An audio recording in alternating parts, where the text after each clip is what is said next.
Sometimes the most broken hearts find healing in the most unexpected places.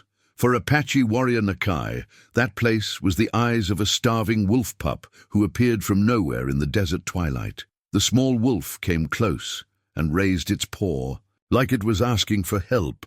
When Nakai looked into those wild eyes, something changed inside him. He saw his lost son, heard his ancestors calling, and felt hope return to his heart. The wolf stayed with him day after day. Together they would discover a bond that ran deeper than blood. But what miracle would unfold when they realized some connections are written in the stars themselves? Before we jump back in, tell us where you're tuning in from. And if this story touches you, make sure you're subscribed, because tomorrow I've saved something extra special for you. The Arizona desert stretched endlessly under the crimson sky, its ancient silence broken only by the whisper of wind through sage and the distant call of a hawk circling high above. Here, where the earth cracked like old leather and the sun painted, everything in shades of gold and rust, Nakai had made his home among the stones and thorns. At 54, his face bore the deep lines of a man who had seen too much sorrow. His weathered hands, scarred from years of survival, moved with practiced efficiency as he prepared his evening meal. The same hands that had once held his infant son now worked alone, methodically shredding dried venison beside a small fire that cast dancing shadows across the rocky outcropping he called shelter.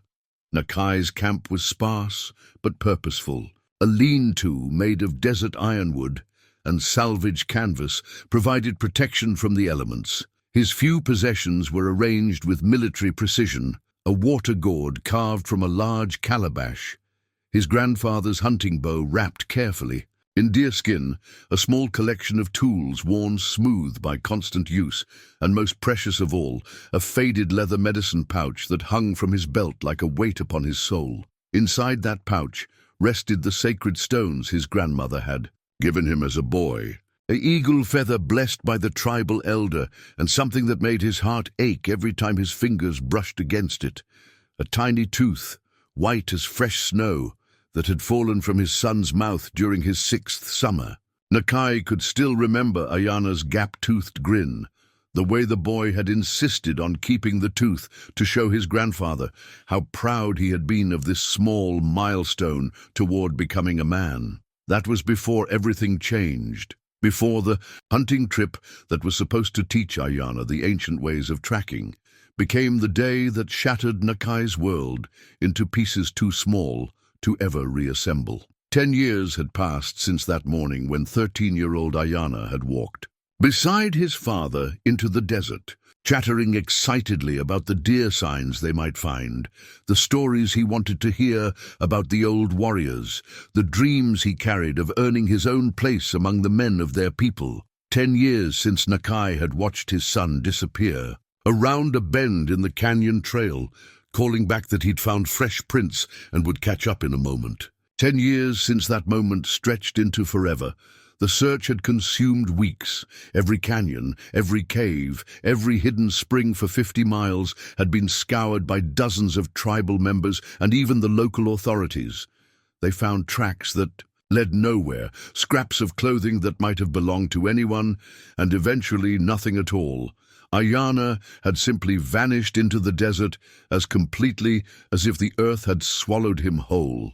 In the months that followed, Nakai's wife Sarah couldn't bear the emptiness in their home. She would set Ayana's place at the table each evening, would wash clothes that would never be worn again, would wake in the night calling their son's name until the sound became a keening wail that cut through Nakai's heart like a blade.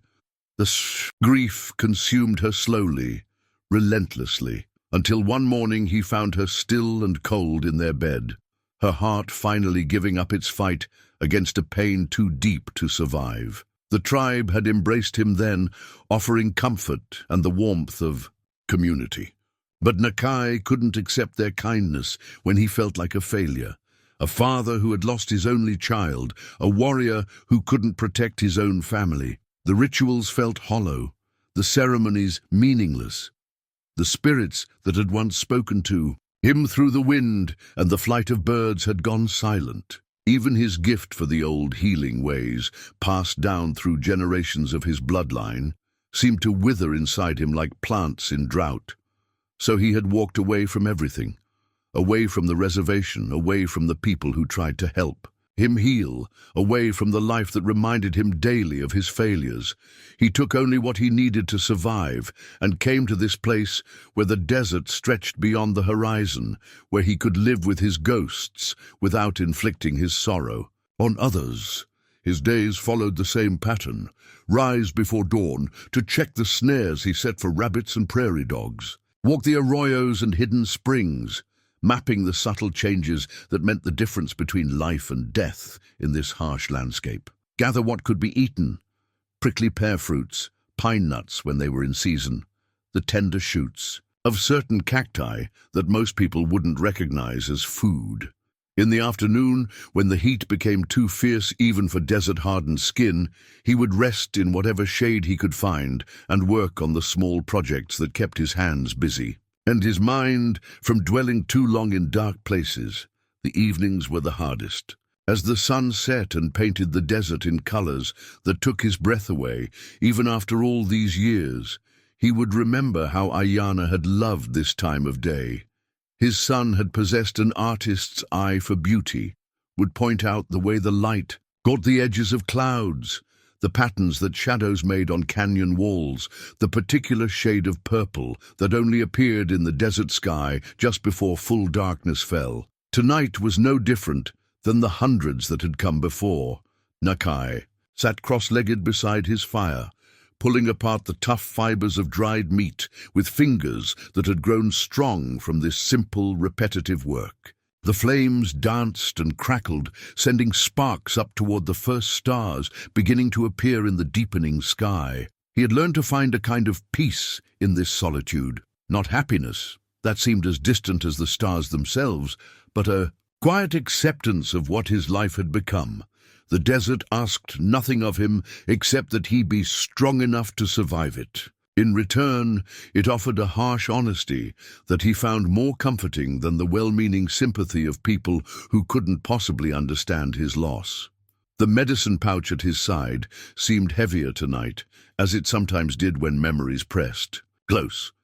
He didn't need to look inside it to see every item it contained, the stones smooth and warm from years of handling, the eagle feather, its barbules perfect despite its age, and Ayana's tooth, so small and precious that sometimes Nakai wondered if he had imagined it entirely. A sound reached him then, the soft whisper of something moving through the brush. His hand moved instinctively to the knife at his belt, not from fear, but from the caution that had kept him alive in this unforgiving place. Desert predators were rare but not unknown, and even the smaller animals could be dangerous if they were sick or desperate. But what emerged from the gathering shadows was neither predator nor prey. It was something that made Nakai's breath catch in his throat and his heart hammer against his ribs with a force that surprised him. A wolf pup, perhaps 4 months old, stood at the edge of his firelight.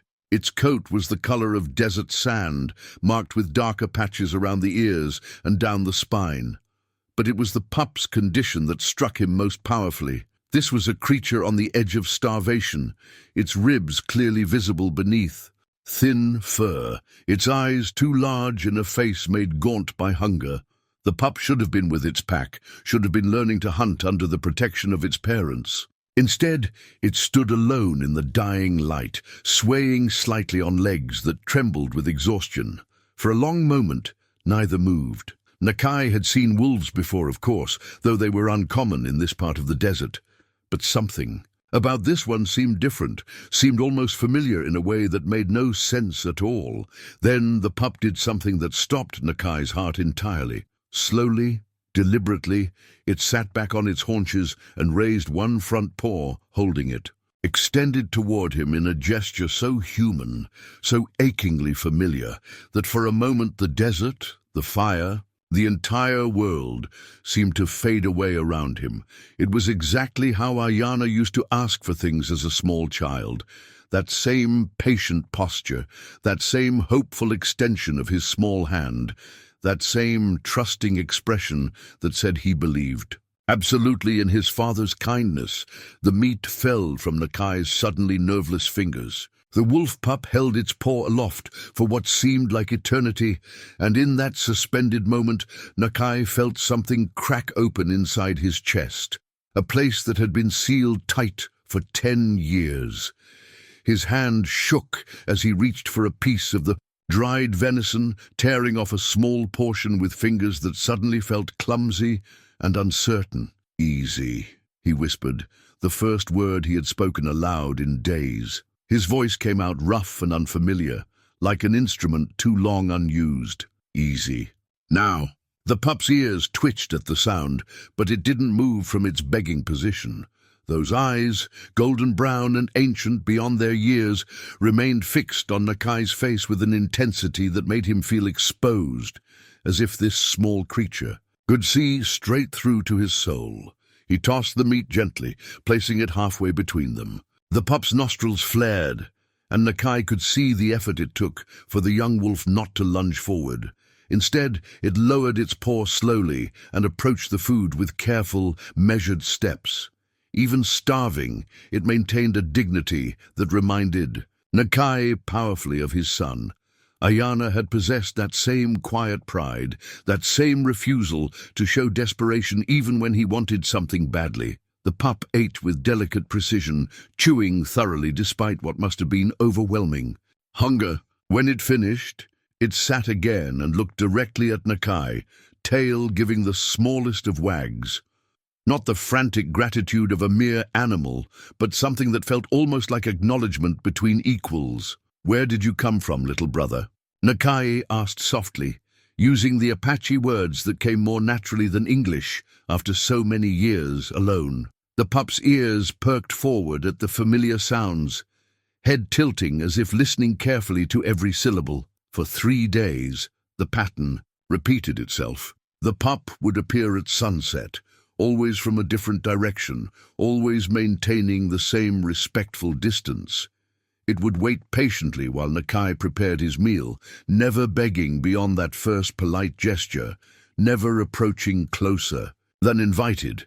When offered food, it ate gratefully but never greedily, never demanded more than what was freely given. On the 4th day, something changed. The pup arrived earlier, while the sun still hung low in the western sky, and instead of settling into its usual waiting position, it moved restlessly back and forth at the edge of camp.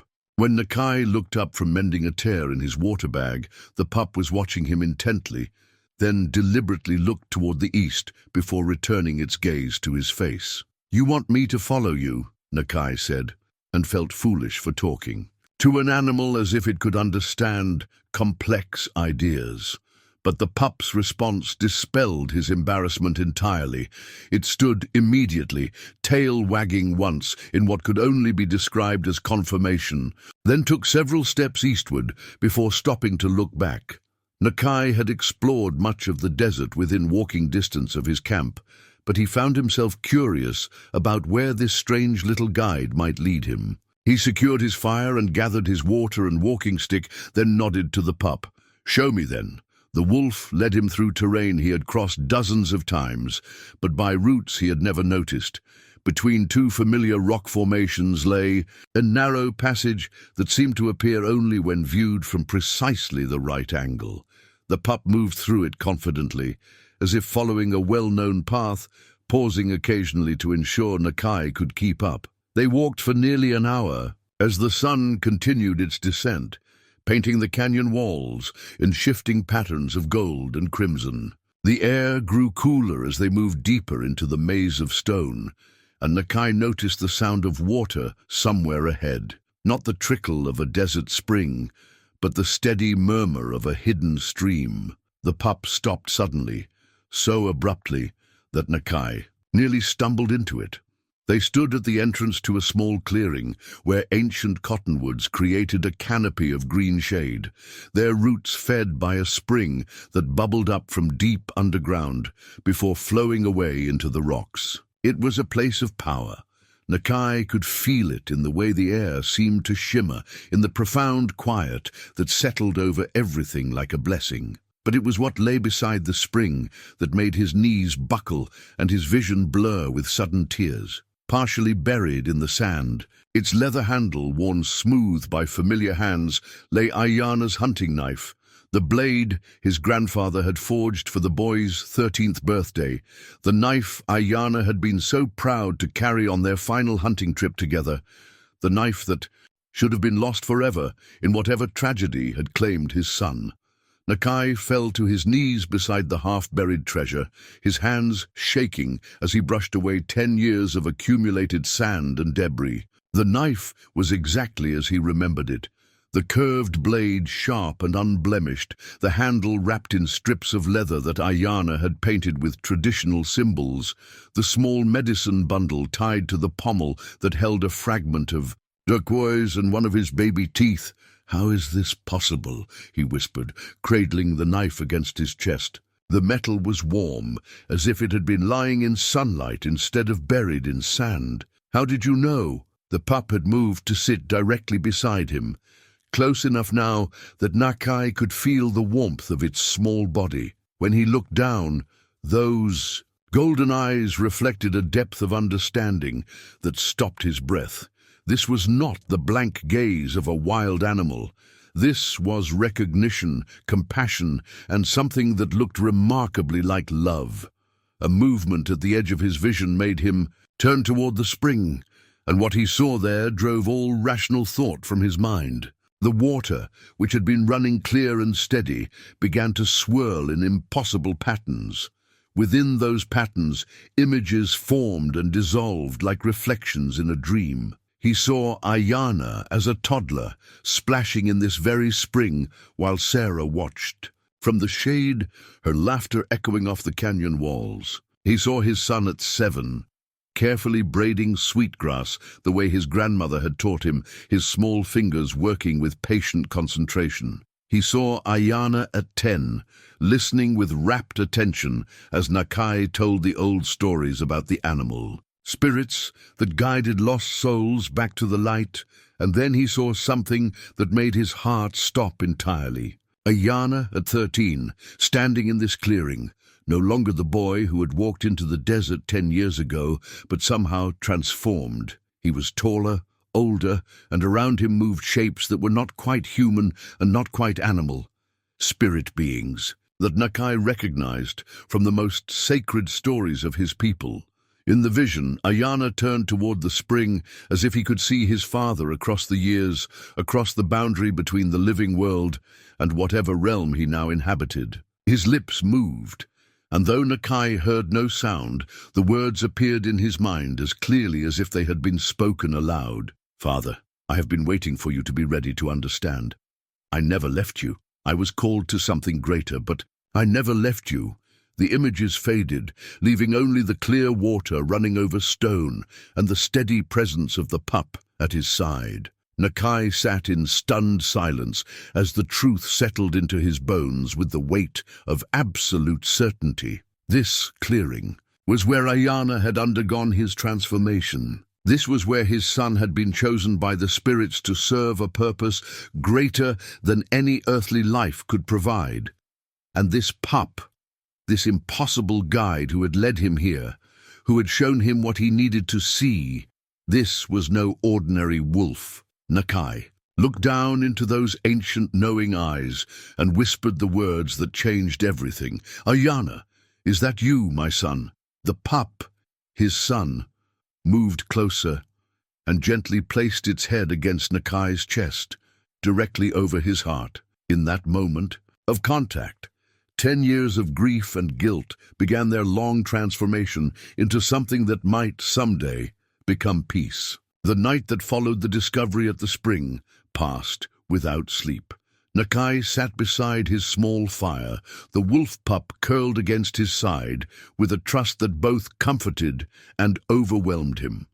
Every few minutes, he would look down at the small form, searching for traces of the boy he had lost, struggling to reconcile the impossible truth that had settled in his heart. When dawn painted the eastern sky in shades of pearl and gold, the pup stirred and stretched, then looked up at Nakai with those knowing eyes. There was an intelligence there that went far beyond what any ordinary animal possessed, a depth of understanding that spoke of human consciousness wrapped in wolf form. "Show me more," Nakai whispered, his voice hoarse from the emotions that had coursed through him all night. "If you truly are my son, show me what I need to understand." The pup rose and padded toward a section of canyon wall that Nakai had barely noticed the day before. In the growing light, he could see that what he had taken for natural stone formations were actually carefully shaped alcoves, and within those alcoves, protected from wind and rain by overhanging rock, were ancient paintings. The images were old. Older than the Spanish missions, older than the first European contact, perhaps older than memory itself. They showed figures that were both human and animal, beings that seemed to shift between forms as Nakai watched. Warriors with wolf heads danced around sacred fires. Eagles with human eyes carried messages between earth and sky.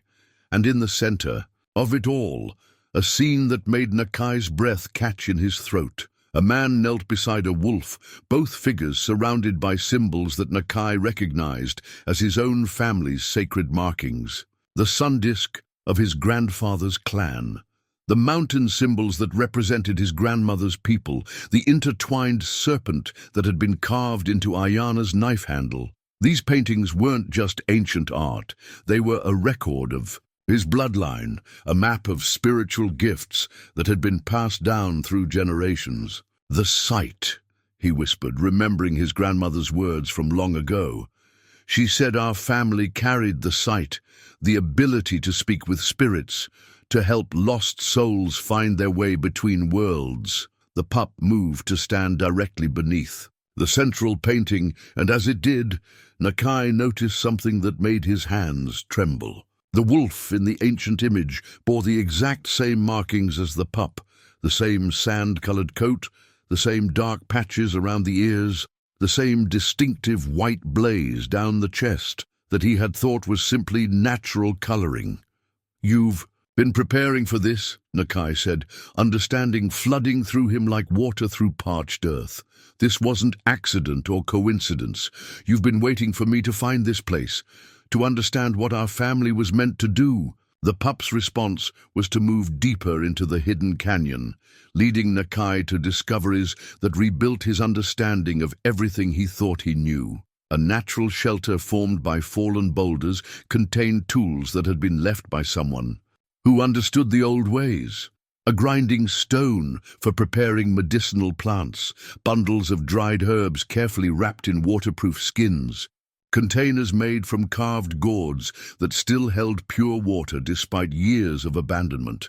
But it was the personal items that broke his heart and healed it simultaneously. Ayana's spare moccasins, placed carefully on a flat stone as if their owner had just stepped out of them. A small pouch containing the boy's collection of interesting rocks and feathers, each item wrapped in soft deerskin and labeled with symbols in his careful, childish hand. A journal made from bark paper, filled with drawings and writings in Apache and broken English that chronicled his son's transformation from confused boy to willing spirit guide. Nakai read with tears streaming down his face as Ayana's words revealed the truth of what had happened 10 years ago. His son hadn't been lost or killed, he had been chosen. The spirits had recognized in him the same gifts that had run through their bloodline for generations, the ability to move between worlds and guide others on their spiritual journeys. The journal told of dreams that had called Ayana away from the hunting trail, visions that had led him to this sacred place where he had undergone a transformation that few living souls ever experienced. He had been given the choice to return to his earthly life or to accept a calling that would mean leaving everything familiar behind. And he had chosen service to something greater than himself, even knowing the pain it would cause those who loved him. "I know my father will blame himself," one entry read. "I know he will carry guilt that doesn't belong to him." But someday, when he is ready to hear the truth, I will find a way to show him that love doesn't end with death, that purpose can transcend the boundaries of flesh and bone. I will wait for him, no matter how long it takes." The pup had been watching. As Nakai read, and now it approached with something in its mouth, a piece of carved antler that Nakai recognized as one of Ayana's first attempts at traditional craftswork. The boy had been 8 years old when he made it, proud of his shaky but determined effort to create something beautiful with his own hands. "You kept everything," Nakai whispered, taking the carving with hands that shook with emotion. "All these years, you've been keeping pieces of yourself safe, waiting for me to find them." The wolf pup leaned against his leg, offering the simple comfort of presence.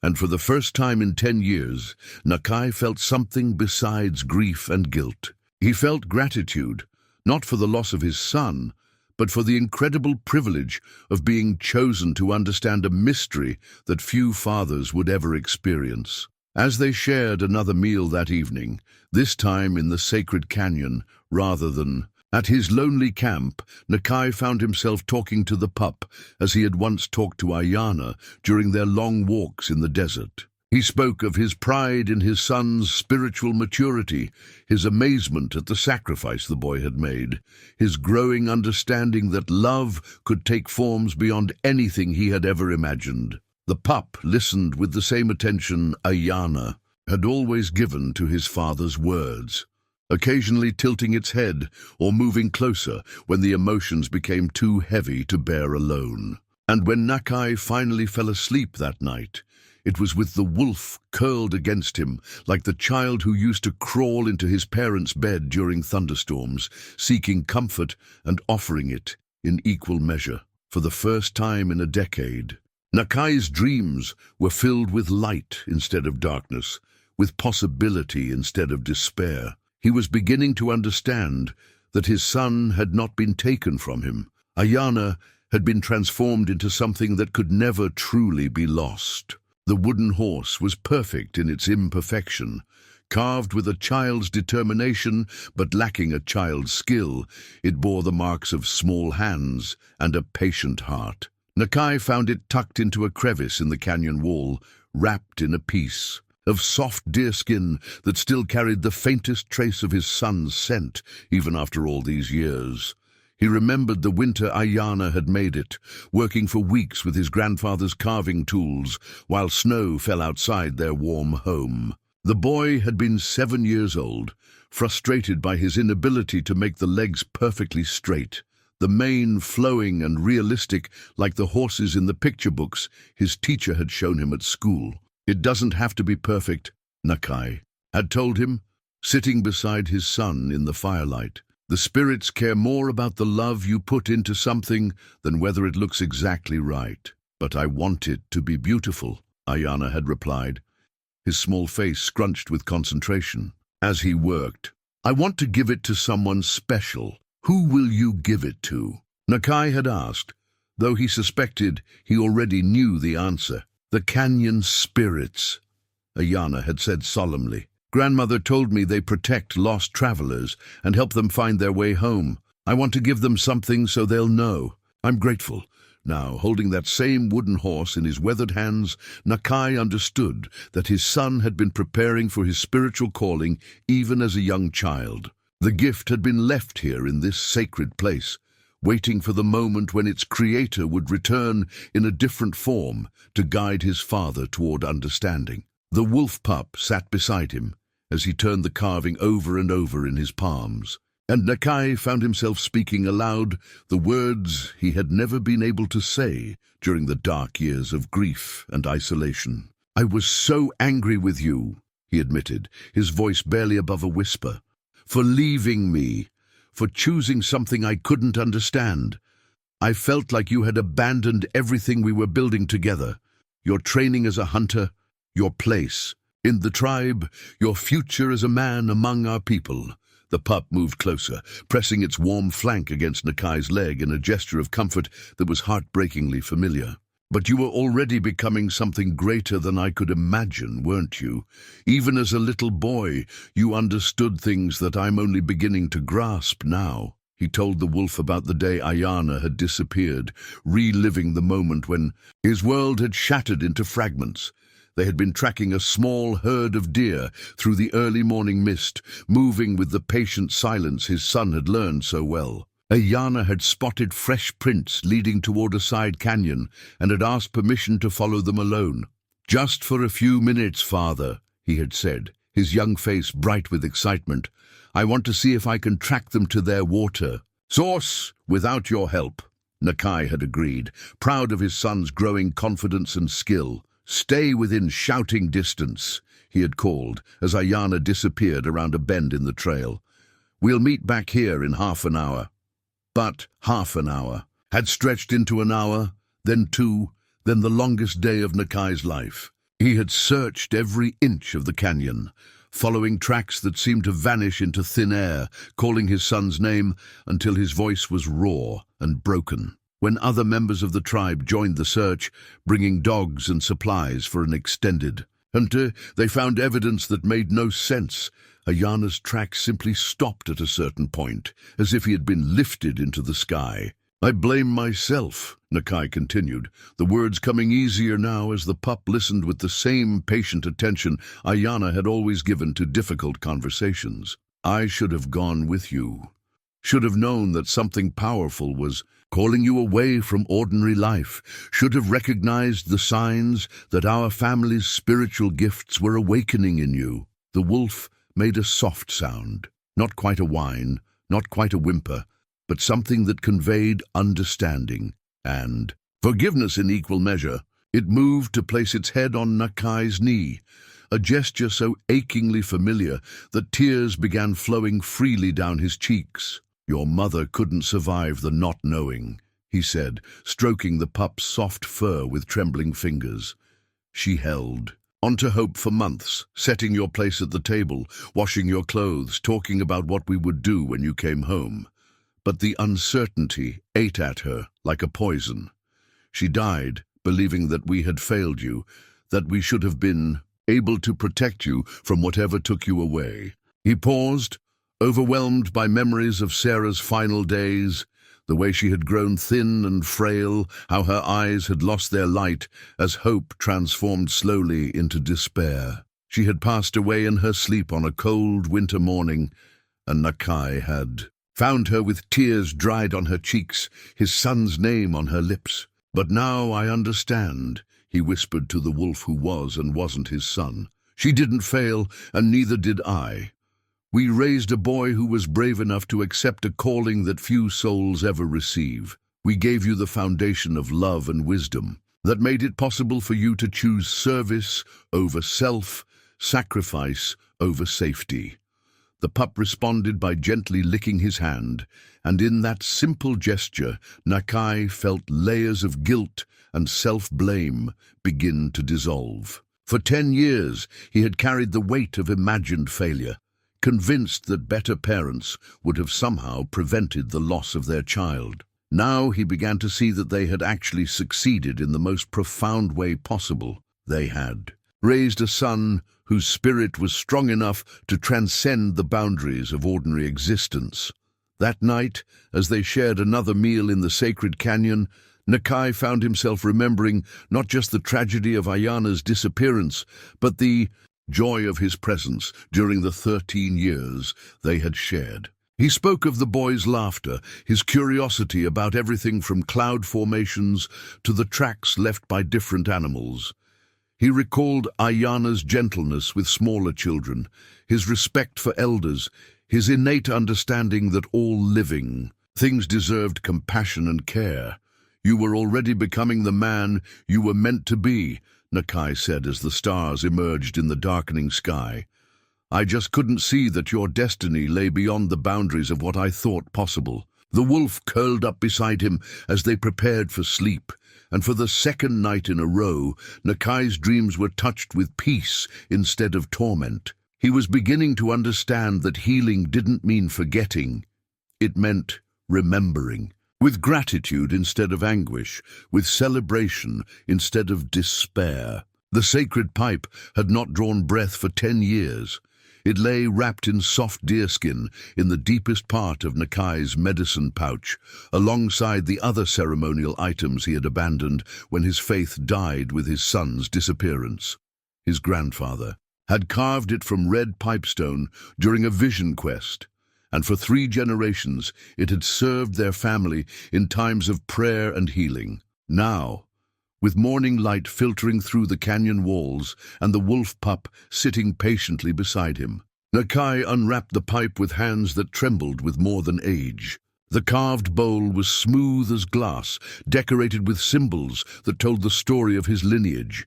The eagle that carried prayers to the sky, the bear that provided strength during dark times, the wolf that guided spirits between worlds. "I don't know if I remember how," he admitted to his companion, holding the pipe up to catch the early sunlight.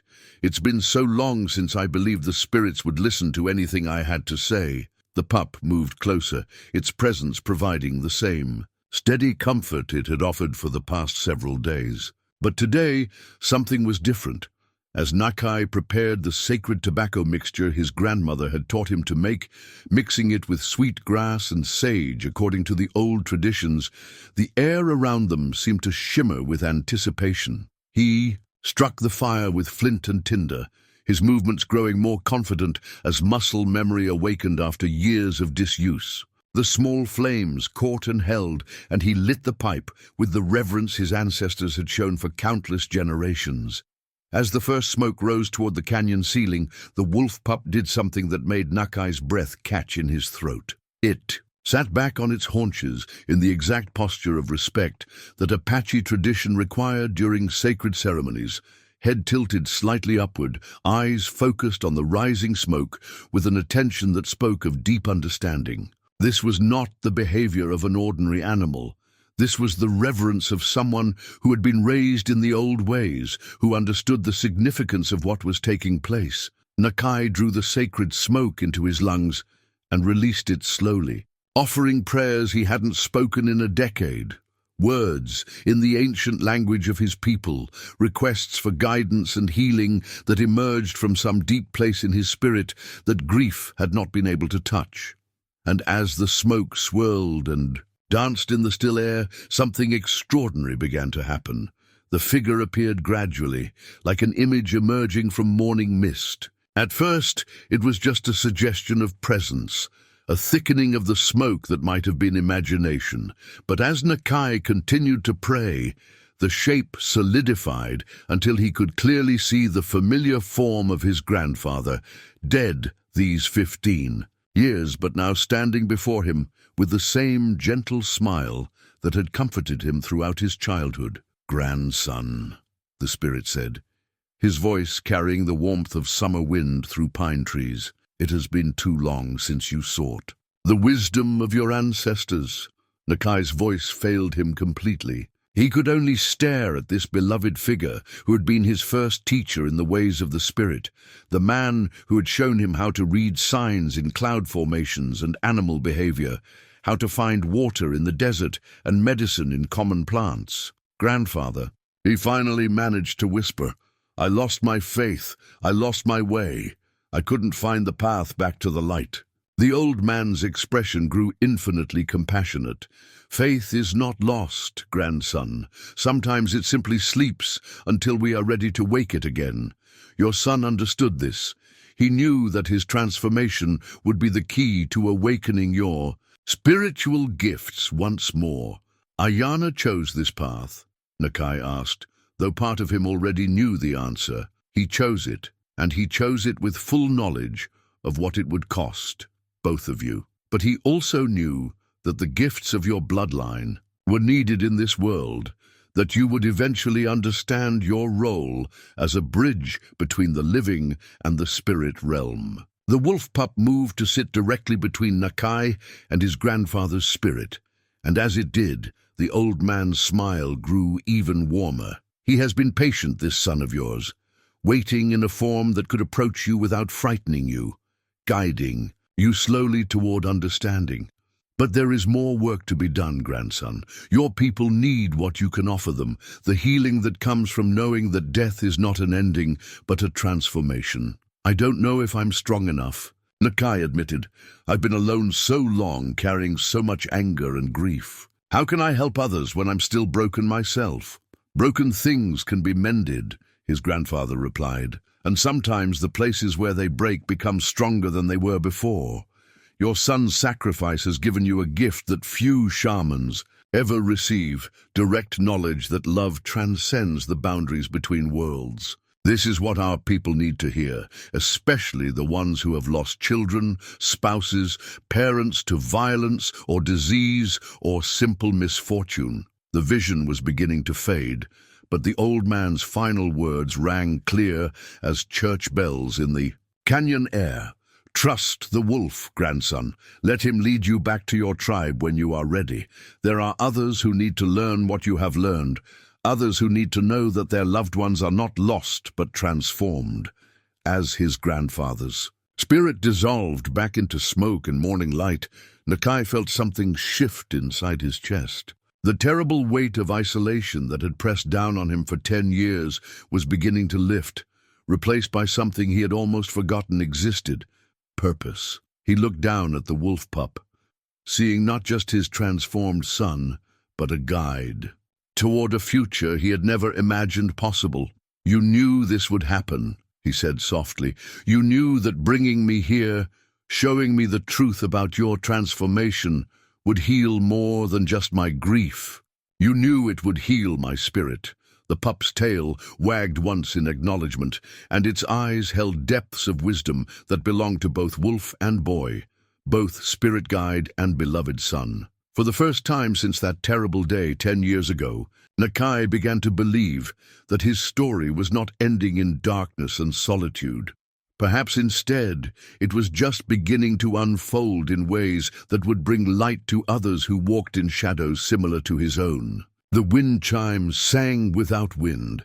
Nakai woke to its soft melody, drifting through the pre-dawn darkness, notes that seemed to carry memories of laughter and whispered bedtime stories. He had forgotten about the small creation until this moment, forgotten that Ayana had made it during his 12th summer from polished bones and sinew, hanging it from a dead branch near their family home where it could catch the desert breezes. But there was no breeze in the protected canyon, and no branch from which the chime could hang. Yet the music continued, hauntingly beautiful, achingly familiar, impossible to explain by any natural means. The wolf pup was already awake, sitting alert beside the cold ashes of their fire. Its ears were pricked toward the source of the sound, and in its golden eyes Nakai saw recognition and something that looked remarkably like pride. The chime's melody was welcome, anticipated, meaningful. "You're doing this," Nakai said softly, not really a question. "Somehow, you're making it sing." The music faded gradually, leaving behind a silence that felt charged with possibility. The pup rose and moved to the canyon wall, where a narrow ledge held items Nakai hadn't noticed before. Small objects placed with deliberate care, offerings, or markers that spoke of ongoing spiritual presence. Among them, suspended from a thin strand of sinew tied to a natural outcropping of rock, hung Ayana's bone chime. It moved gently in air that showed no other signs of disturbance, the polished pieces catching the first rays of sunrise and throwing tiny rainbows across the stone. Nakai approached it with the reverence he might show to a holy relic. The bones were exactly as he remembered, carefully shaped and smoothed, each piece carved with symbols that told stories from Apache tradition. The eagle for courage, the turtle for patience, the spider for the interconnectedness of all life. Ayana had worked on it for weeks, determined to create something worthy of the wind spirits he believed would carry its music to his ancestors. "Your mother would have loved to hear it again," Nakai whispered, touching the chime with one finger, to set it moving. The soft notes that emerged seemed to carry Sarah's laughter on their wings, and for a moment he could almost feel her presence beside him, sharing in this impossible reunion with their son. Over the following days, the supernatural events multiplied. Objects moved when Nakai wasn't looking directly at them, his water gourd appearing filled when he was certain it had been empty, his blanket arranging itself more comfortably during cold nights, small gifts of desert flowers appearing beside. His morning fire, the wolf pup, seemed to be at the center of it all, but its involvement was subtle, almost playful. Nakai would catch glimpses of movement from the corner of his eye, turn to investigate, and find only the pup sitting innocently nearby, tail wagging with what could only be described as mischief. More profound were the dreams that began visiting him each night. Not the tortured nightmares that had plagued his sleep for 10 years, but vivid experiences that felt more real than waking life. In them, he saw the world through the wolf's eyes, felt the desert floor beneath 4 paws, experienced the heightened senses that revealed stories written in scent and sound. But strangest of all were the dreams within dreams, moments when his perspective would shift and he would find himself looking through human eyes that belonged to his son. In these visions, Ashana appeared as he would have looked now had he lived, a young man of 23, with the strong hands of a hunter and the wise eyes of someone who had touched mysteries beyond ordinary understanding. Father, Dream Ayana, would say, I need you to understand that I'm not trapped in this form. I chose it because it was the only way to approach you without causing fear. But I am more than wolf, more than the boy you remember, more than you can imagine, while your spirit remains bound to flesh alone. These conversations revealed truths that challenged everything Nakai thought he knew about life and death, about the nature of identity and the boundaries of love. His son existed simultaneously as wolf and spirit, as individual consciousness, and part of something vastly larger than himself. The transformation had not diminished him, but expanded him beyond anything possible in ordinary human existence. The spirits offered me a choice, Ayana explained, during one particularly vivid dream encounter. I could return to my body, resume my earthly life, and eventually die, as all humans do. Or I could accept transformation into something that could serve as a bridge between worlds, helping lost souls find their way to understanding. And you chose transformation, Nakai said, though it wasn't really a question. I chose service. Ayana corrected gently. The transformation was simply the means, and I chose it knowing that someday, when you were ready, I would be able to help you heal not just your own grief, but the grief of others who have lost what they thought they could never live without. Nakai woke from these dreams with tears on his cheeks and hope growing stronger in his heart each day.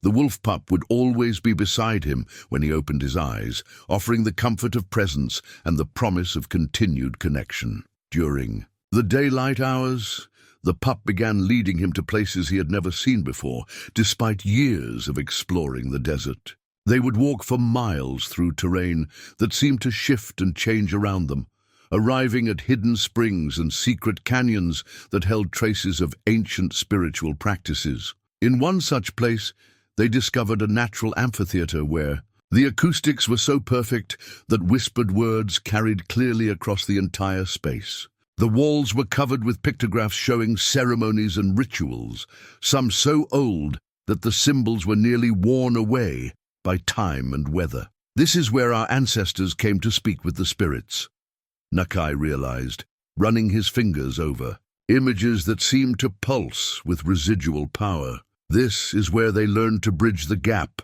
between the living and the dead. The wolf pup sat in the exact center of the amphitheater, and as it did, Nakai heard something that made his heart race with excitement and terror in equal measure. Voices, faint but unmistakable, speaking in the old language, sharing wisdom and guidance that had been waiting decades for someone with the proper bloodline and spiritual preparation to receive it. He was being called to resume his family's role as a keeper of sacred knowledge, a healer who could help others navigate the mysterious territory between life and death. The wolf, his son, had been preparing him for this calling, leading him step by step toward understanding and acceptance of his destiny. But first, there was one more truth that needed to be revealed, one final mystery that would complete his transformation from broken father to spiritual guide. The canyon appeared where no canyon should exist. Nakai had traveled this section of desert countless times during his years of solitude, mapping every rock formation and hidden wash with the thoroughness of a man whose survival depended on perfect knowledge of his territory. Yet as the wolf pup led him around a familiar boulder formation, he found himself staring at an opening in the earth that seemed to have materialized from nothing. The entrance was narrow, barely wide enough for a man to pass through sideways, hidden behind an optical illusion created by overlapping rock faces. But once through the opening, the passage widened into a corridor that led deep into the heart of the mesa, lit by some source that cast no shadows and seemed to emanate from the stone itself. "This place shouldn't exist," Nakai whispered, his voice echoing strangely in the enclosed space. The wolf pup looked back at him with patient eyes that seemed to say, "Many things exist that shouldn't, from the perspective of ordinary understanding." They walked for what felt like miles through corridors that branched and reconnected in patterns that defied logic. The walls were covered with symbols that shifted and changed as Nakai watched, telling stories that seemed to write themselves across the living stone. Some he recognized from his grandfather's teachings, others belonged to spiritual traditions so ancient that they preceded any human memory. The corridor finally opened into a chamber so vast that its ceiling disappeared into darkness above, so sacred that the very air seemed to thrum with power. And there, arranged on a natural stone altar, as if placed moments before, lay Ayana's spirit bundle. Nakai's legs nearly gave way beneath him. The bundle was intact, perfect, exactly as it had been the day his son left on their final hunting trip together. The soft deerskin wrapping, the careful knots tied with sinew, the sacred objects within, all preserved as if by some force beyond the reach of time and decay. But it was what surrounded the bundle that made Nakai's breath catch in his throat, and his heart hammer against his ribs with sudden understanding. Dozens of similar bundles filled the chamber, each one representing a soul that had made the same choice Ayana had made, each one marking a transformation that had carried someone beyond the boundaries of ordinary existence into service as a guardian between worlds. "How many?" Nakai whispered, moving reverently among the bundles.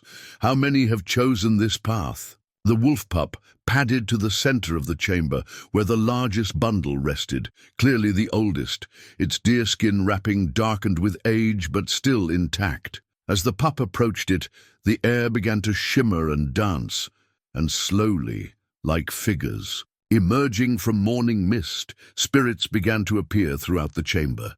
They came in all the forms they had chosen for their service: wolves and eagles, bears and coyotes, mountain lions and hawks. But each one carried the unmistakable essence of humanity, the consciousness of someone who had once walked the earth in flesh and bone before accepting transformation into something greater. And at the center of them all stood Ayana, not as the 13-year-old boy who had disappeared into the desert, not as the wolf pup who had guided his father to understanding, but as he truly was now, a being of light and wisdom, ancient beyond his years, radiant with the joy that comes from serving something larger than oneself.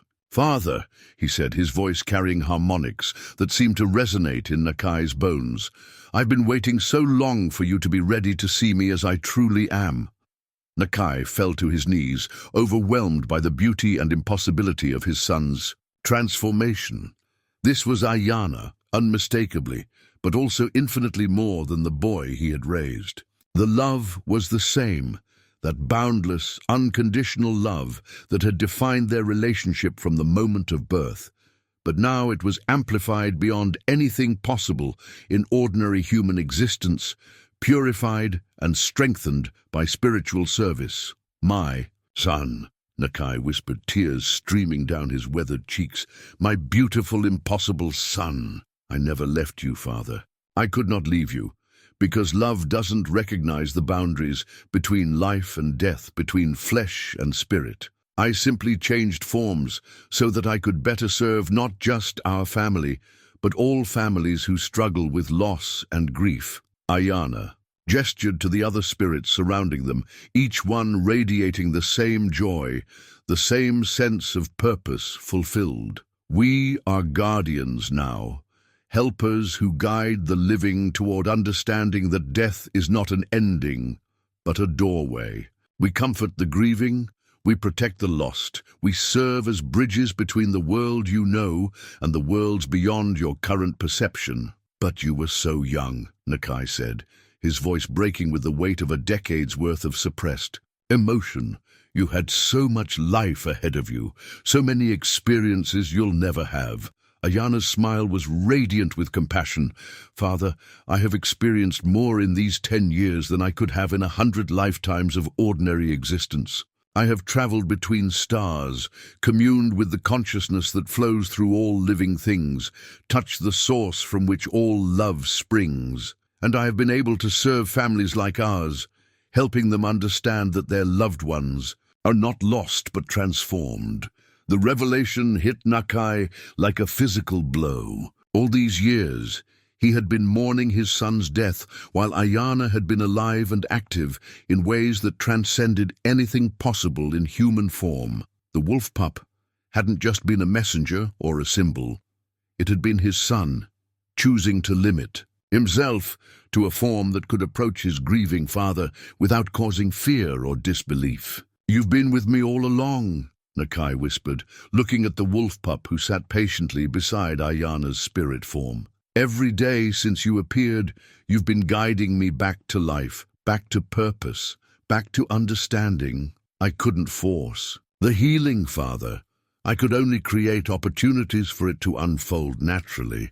The spirits taught me that grief must be honored and processed, not simply erased. You needed time to remember who you were before the loss, to rediscover your own spiritual gifts, to prepare for the work you're meant to do." "What work?" Nakai asked, though part of him already knew the answer. "You are to be a bridge builder, Father, a healer who helps others understand that love transcends death, that families separated by the passage between worlds are not broken but transformed. There are so many who suffer as you have suffered, who need to learn that their loved ones continue to exist, continue to love, continue to serve in ways they never imagined possible." The other spirits began to fade as the vision reached its conclusion, but Ayana's presence remained strong and clear. "I will continue to guide you, Father, but in ways that honor both what I was and what I have become. The wolf form was necessary to begin your healing, but now you are ready for a deeper partnership between us. Will I see you again?" Nakai asked, desperate to hold on to this moment of perfect understanding. "Every day, if you know how to look," Ayana replied, his form beginning to fade back into the wolf pup that had guided Nakai to this moment of revelation. "In the flight of eagles, in the movement of clouds, in the behavior of animals, in the dreams of those who need comfort. I am part of everything now, Father, and everything is part of me." As Ayana's spirit form dissolved, the wolf pup approached Nakai and gently placed something at his feet, a single eagle feather, perfect and gleaming, that seemed to pulse with inner light. "The spirits have accepted your readiness to serve," the pup seemed to communicate without words, "but the choice must still be yours. You can return to your solitary life, carrying this knowledge in your heart, but keeping it to yourself. Or you can accept the calling to help others find the same healing you have found." Nakai picked up the feather, feeling its weight both physical and spiritual. The chamber around them was fading now, becoming translucent like morning mist, but the truth of what he had experienced remained solid and unshakable in his heart. His son was not dead.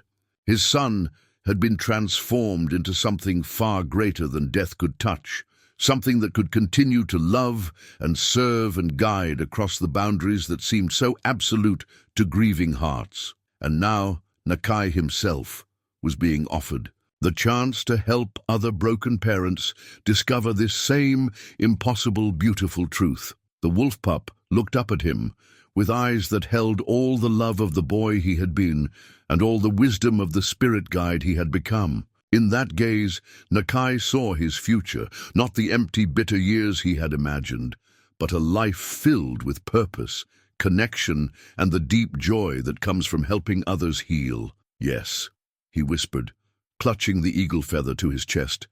"Yes, my son, I accept." The eagle feather remained warm against Nakai's palm, as he and the wolf pup emerged from the hidden canyon into the harsh brightness of midday sun. The ordinary world seemed strangely flat after the spiritual depths they had just experienced, like waking from vivid dreams into grey reality. Yet Nakai carried within him a certainty that burned brighter than the desert sky.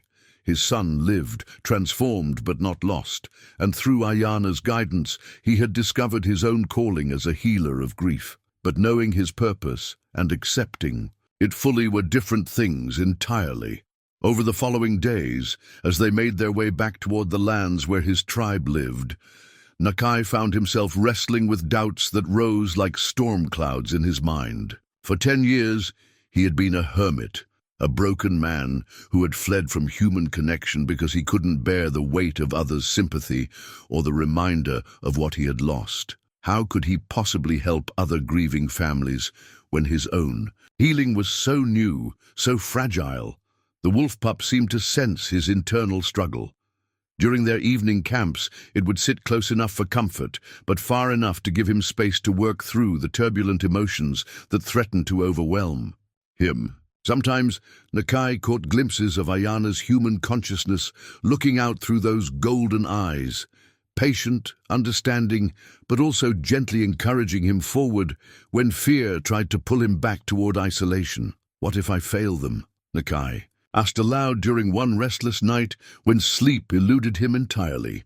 "What if the families who have lost children look at me and see only a crazy old man talking about impossible visions and spirit wolves? What if my words bring them more pain instead of healing?" The pup moved closer and rested its head on Nakai's leg, offering the wordless comfort of presence.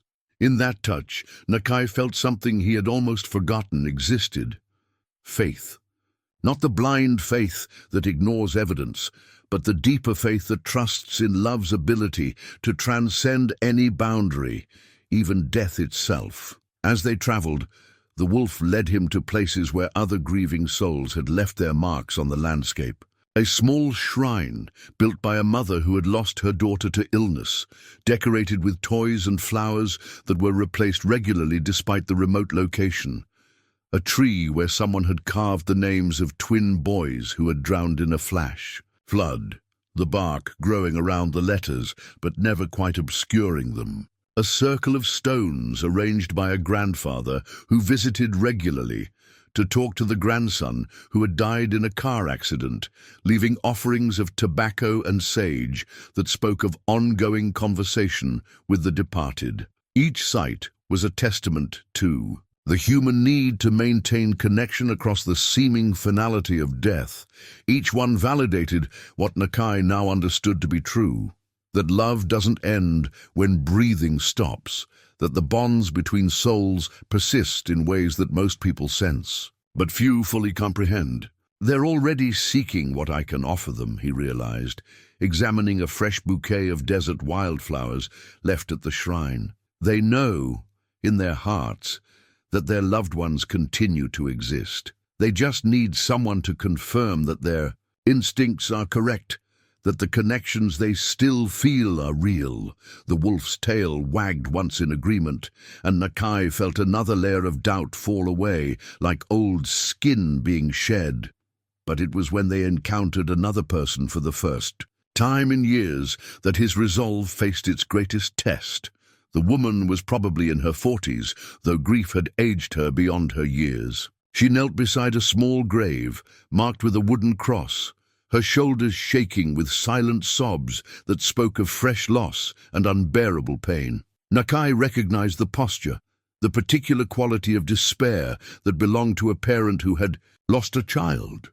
His first instinct was to retreat, to avoid the confrontation with raw grief that might shatter his newly found peace. But the wolf pup had other ideas. It padded directly toward the woman, moving with the confident gait of an animal that knew it would be welcome. The woman looked up as the pup approached, her tear-streaked face showing surprise, but no fear. Desert wolves were uncommon enough that encountering one should have been cause for alarm. But something in the pup's demeanor clearly communicated benign intent. "Hello, little one," she whispered, extending her hand for the wolf to sniff. "Are you lost too?" The pup allowed itself to be petted, leaning into the woman's touch with the same gentle acceptance it had shown Nakai during their first encounter. And as the woman stroked the soft fur, her sobbing gradually quieted, replaced by the kind of peace that comes when loneliness is unexpectedly interrupted by connection. Nakai watched from a distance, his heart pounding with anxiety and something that might have been the beginnings of understanding. The wolf, his son, was already doing the work they had discussed, already offering comfort to a grieving soul, already serving as a bridge between the world of sorrow and the possibility of healing. When the woman finally rose to leave, she looked directly at Nakai for the first time, her eyes red-rimmed, but somehow clearer than they had been. "Your wolf," she said simply. "It knew exactly what I needed." "Yes," Nakai replied, the word emerging from some deep place of certainty. "He has a gift for understanding grief." "I lost my son 3 months ago," she continued, as if confession were the most natural thing in the world. "Cancer. He was only 8 years old. I come here every day because I can't bear the thought of him being alone in the ground." The wolf pup moved to sit between them, its presence somehow making conversation easier, more natural. "Your son isn't in the ground," Nakai found himself saying, the words flowing from a source of knowledge that transcended his rational mind. "The body in the ground is just the shell he wore for 8 years. He, his spirit, his love, his consciousness, that part of him is free now, transformed into something that can never be buried or lost." The woman's eyes widened, but instead of skepticism, Nakai saw desperate hope. "How do you know?" she whispered. And for the first time since accepting his calling, Nakai felt the words come easily, naturally, carrying the authority of someone who had walked through the valley of grief and emerged with hard-won wisdom. "Because I lost my son too, and I spent 10 years believing he was gone forever. But recently, I learned that love is stronger than death, that our children continue to exist in ways we can't always see but can always feel if we know how to pay attention." They talked until the sun set, this grieving mother and this father who had found his way back to hope. Nakai shared what he had learned about the continuity of consciousness, the way spirits can communicate through signs in nature. The truth. The grief honors love but doesn't have to become a permanent prison. When they finally parted, the woman's shoulders were straighter, her step lighter. She promised to return to the grave the next day, not because her son was trapped there, but because it was a place where she could practice the new way of remembering he had taught her. That night, as Nakai sat beside his fire with the wolf, pup curled against his side, he felt something shift inside his chest. The fear of inadequacy, the doubt about his ability to help others, these concerns hadn't disappeared entirely, but they no longer seemed insurmountable. "She heard me." He marveled aloud. She understood what I was trying to tell her about the persistence of love. The pup made a soft sound of agreement, and in its golden eyes, Nakai saw pride, not just in what he'd accomplished, but in who he was becoming. Tomorrow, they would continue their journey toward the reservation, toward the community he had. Abandoned in his darkest hour, there would be other conversations, other opportunities to share the healing he had discovered. There would also be skeptics, people who couldn't or wouldn't accept what he had learned about the nature of death and spiritual transformation. But tonight, Nakai felt ready for whatever lay ahead. He had taken the first step toward fulfilling his calling, and it had gone better than he had dared hope. The woman by the grave had needed exactly what he could offer, and through their conversation he had discovered that his gift for healing was not diminished by his years of isolation, but strengthened by the depth of his own journey through loss. The eagle feather still rested against his heart, a reminder of the choice he had made and the responsibility he had accepted. Tomorrow would bring new challenges, but it would also bring new opportunities to serve as a bridge between the world of grief and the world of understanding. His son would guide him, as Ayana had always done, toward whatever came next. The sacred fire ignited without flame or spark, rising from the carefully arranged tinder as if summoned by will alone.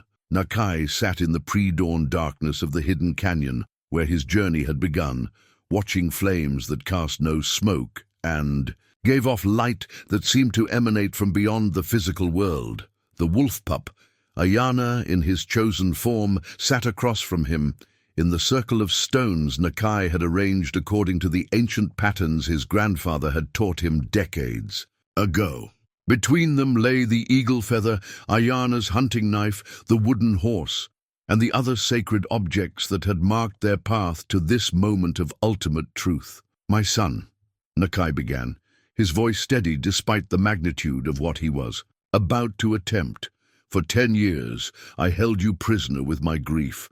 I bound you to this world with chains of sorrow and guilt, refusing to let you go because I couldn't bear the thought of existing without you." The flames danced higher, responding to his words with movement that followed no natural law. The wolf pup's golden eyes reflected the light, and in their depths Nakai saw not just animal intelligence, but the soul of the boy who had chosen transformation over ordinary life, service over self. "I understand now that love means letting go," Nakai continued, tears flowing freely down his weathered cheeks. "True love doesn't seek to possess or control or keep what it cherishes locked in familiar forms. True love wants the beloved to become whatever they are meant to become, even if that means accepting separation that feels like death." The air around them began to shimmer, and gradually the spirits who had witnessed Ayana's original transformation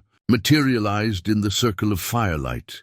His grandfather stood among them, along with ancestors Nakai recognized from childhood stories, and others whose faces were new, but whose presence felt ancient and welcoming. "Witnesses," Nakai whispered, understanding that this ceremony required the presence of those who had walked between worlds before. "You've come to witness the completion of what began when my son first chose transformation." The wolf pup rose and moved closer to the fire, its form beginning to shift and blur at the edges, as if the flames were calling forth its hidden nature. But it was Ayana's voice that filled the canyon air, speaking directly to his father's heart, without the need for physical sound. "Father, you must choose now between holding me in the form that comforts you and releasing me to the fullness of what I have become. I can remain as the wolf, offering you companionship and the illusion that nothing has changed, or you can let me go completely, trusting that our connection transcends any single form." Nakai's hands shook as he reached for the eagle feather, holding it up toward the impossible fire that burned without consuming anything.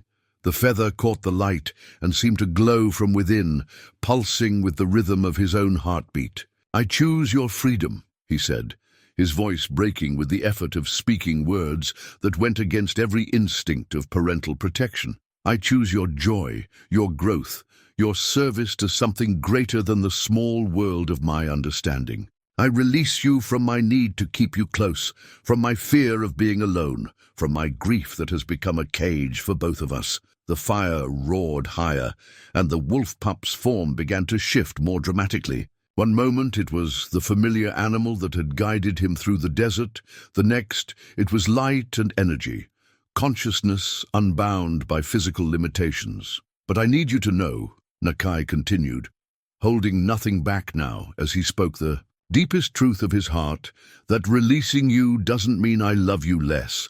It means I love you enough to want what's best for you, even if what's best takes you far beyond my ability to understand or follow. The ancestral spirits moved closer, to the fire, forming a circle of witnesses to this ultimate act of parental love. Nakai's grandfather stepped forward, his spirit form radiating approval and pride. "Grandson," the old man said, "this is the moment your bloodline has been preparing for across generations. This is why the gift of sight runs in our family, so that when the time came, one of us would be ready to serve as a bridge between holding on and letting go, between human love and divine service." The wolf pup had become something beyond description now, part animal, part human spirit, part pure energy that seemed to encompass all forms and no form simultaneously. But its essence remained unmistakably Ayana, the boy who had grown into something that transcended boyhood, while never losing the love that had defined their relationship. "I accept your gift of freedom," Ayana's consciousness communicated to his father, "and I offer you mine in return, the knowledge that love doesn't end with letting go, but begins there. The understanding that release is not loss, but transformation, for both the one who leaves and the one who remains."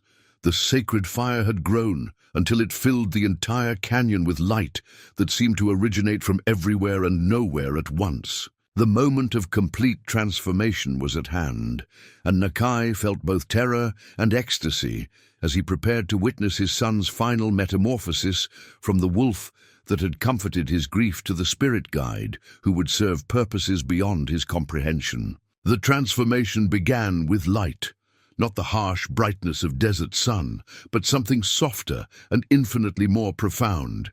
It seemed to rise from within the wolf pup's form, growing brighter and more encompassing until the small animal was surrounded by radiance that made the sacred fire look pale by comparison.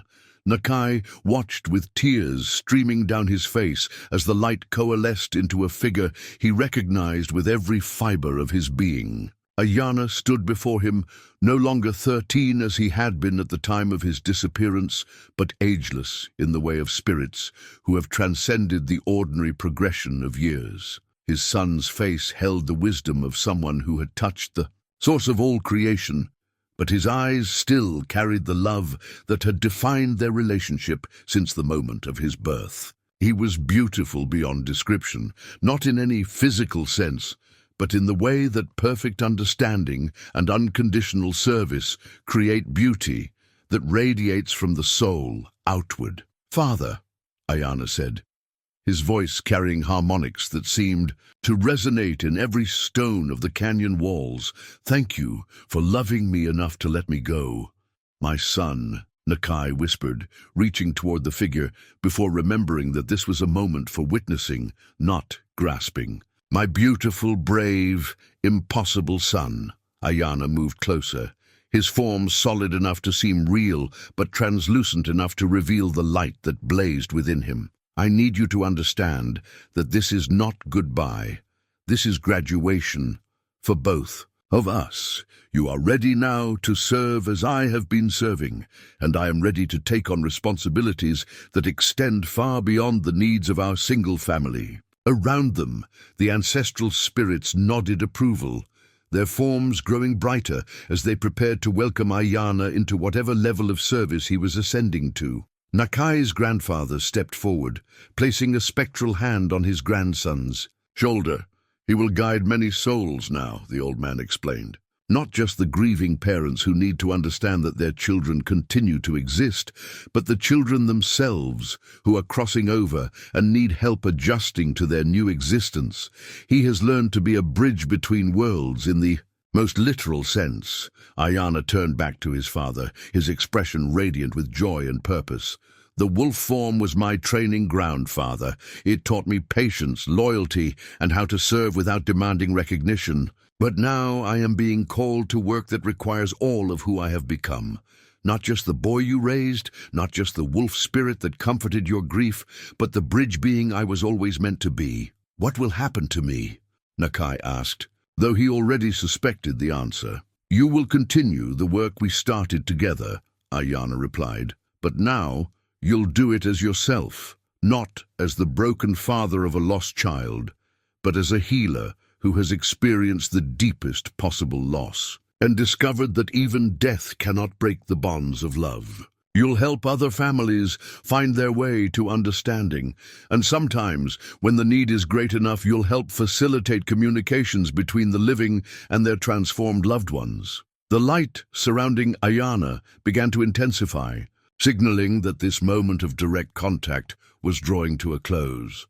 But instead of fear or desperation, Nakai felt a profound sense of completion, as if everything that had happened over the past 10 years had been leading to this instant of perfect understanding. "I have one last gift for you, Father," Ayana said, extending his hands toward Nakai. Light flowed from his palms, enveloping the older man in warmth that penetrated to the deepest level of his being. The ability to see spirits clearly when they need to communicate with their families. The wisdom to know which grieving souls are ready for comfort and which need more time with their sorrow. And most importantly, the certainty that you will never truly be alone. The gift settled into Nakai's consciousness like missing puzzle pieces finding their proper places. He felt the awakening of spiritual senses that had lain dormant since his childhood, enhanced now by the depth of his own journey through loss and healing. "And remember," Ayana continued as his form began to shift toward something even more ethereal, "I will always be present when you need me. Not as the wolf that guided you through the desert, not as the boy you raised, but as the love that connects us across any distance, any difference in form or existence." The sacred fire pulsed once more, blindingly bright, and when Nakai's vision cleared, his son was gone. But the canyon wasn't empty. It was filled with a presence so profound and joyful that he understood Ayana hadn't disappeared, but had expanded beyond any single form. The ancestral spirits were fading too, their work as witnesses complete. But his grandfather lingered long enough to speak final words of blessing. "The gift has passed to you now, grandson. Use it well, with the same courage your son showed when he chose transformation over ordinary existence." As the spirits disappeared, and the sacred fire dimmed to ordinary flames, Nakai sat in the growing dawnlight, feeling more complete than he had since before Ayana's disappearance. His son had achieved his full potential as a spirit guide, and he himself had been equipped to serve as a healer of grief.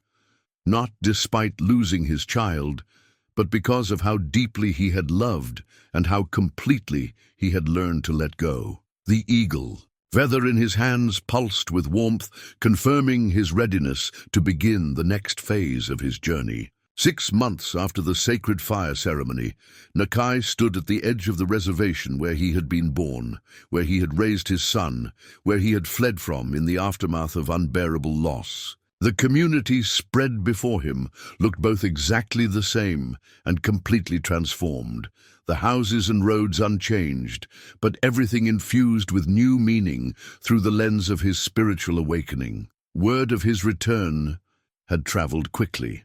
Through the network of relationships that bound the community together, some welcomed him with the quiet acceptance of people who understood that grief takes its own time and follows its own path. Others watched him with curiosity tinged by concern, wondering what 10 years of solitude had done to a man who had already been walking the edge of despair when he disappeared into the desert. But it was the families who had lost loved ones who sought him out most eagerly, drawn by stories that had begun circulating about his encounters with grieving parents during his journey home. The woman at the gravesite had shared her experience with others, and word had spread about the hermit who spoke with unusual authority about the continuity of love beyond death. Maria Santos was among the first to approach him. She had lost her teenage daughter in a car accident 8 months earlier and had been trapped in a spiral of guilt and despair that was consuming her family. She came to Nakai's simple dwelling, a small house on the outskirts of town, that the tribal council had quietly maintained during his absence, carrying the hollow-eyed look of someone who had forgotten how to hope. "They say you can help people understand about death," she said without preamble, settling across from him at the small table where he prepared his meals. "They say you know things about what happens to our children when they leave us." Nakai studied her face, using the spiritual sight Ayana had awakened in him to see beyond surface appearances. Maria's daughter stood beside her chair, not as a ghost or haunting presence, but as a spirit who had remained close to help her mother through the transition of grief. The girl was radiant with the same joy Nakai had seen in Ayana's transformed state, but she was also concerned about her mother's suffering. "Your daughter is here with us now," Nakai said gently, watching as Maria's eyes widened with desperate hope. "She's been trying to comfort you, but grief sometimes makes us deaf to the voices of those we love most." Over the following hour, Nakai served as a translator between mother and daughter, helping Maria understand that her child's consciousness had not been extinguished in the accident, but had simply taken on a different form of existence. The girl wanted her mother to know that she was safe, that she was learning and growing in ways that would have been impossible in physical life, and most importantly, that the love between them was as strong as ever. "She says you blame yourself for letting her drive that night," Nakai continued, relaying messages that came through his enhanced spiritual perception. "But she wants you to understand that some souls choose difficult departures because they serve a purpose beyond what we can see.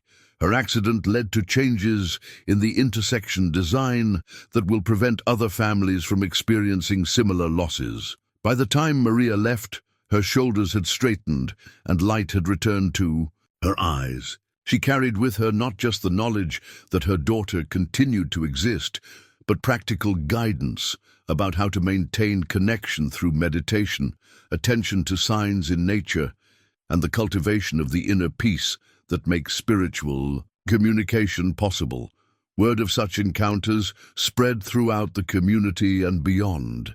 Families began arriving from neighboring reservations, then from towns and cities hundreds of miles away. Each brought their own particular form of grief. Parents who had lost children, children who had lost parents, couples separated by death, siblings struggling with survivor's guilt. Nakai met them all with the same patient compassion, using his gifts to facilitate communications when appropriate, or simply offering the hard-won wisdom of someone who had walked through the valley of loss and emerged with faith intact. His home became a place of pilgrimage for the grief-stricken, but also a place of healing where sorrow was honored, but not allowed to become a permanent prison. The tribal elders, recognizing the service he was providing, formally acknowledged his role as a spiritual counselor and healer. They provided him with a larger space for his work and connected him with traditional healers from other communities who shared similar gifts. Nakai found himself part of a network of wisdom keepers who understood that death was not an enemy to be feared, but a doorway to be respected, and when necessary, navigated with guidance. On quiet evenings, when no visitors came seeking help, Nakai would walk the desert paths where he had once roamed in solitude and despair. But now these journeys were celebrations rather than attempts to escape.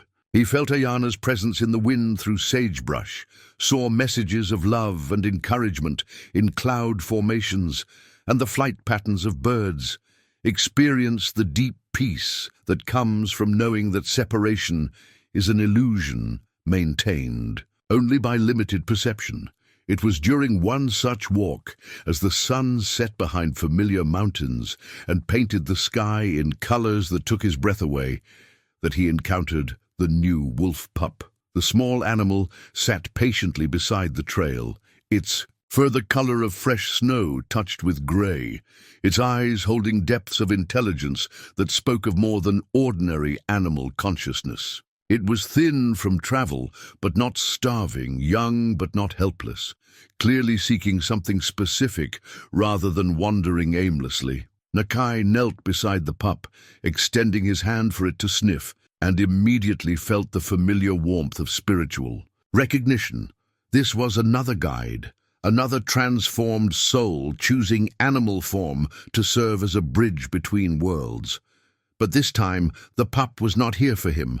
It was here to learn from him, to understand how a healer could serve families torn apart by loss. "Welcome, little teacher," Nakai said softly, understanding that his own journey from broken father to spiritual guide was complete, and that now he was being called to mentor others who would carry the work forward into the future. The pup's tail wagged once in acknowledgement, and together they walked toward home as the first stars appeared in the darkening sky. Two servants of the light, continuing the ancient work of helping love transcend the boundaries between worlds.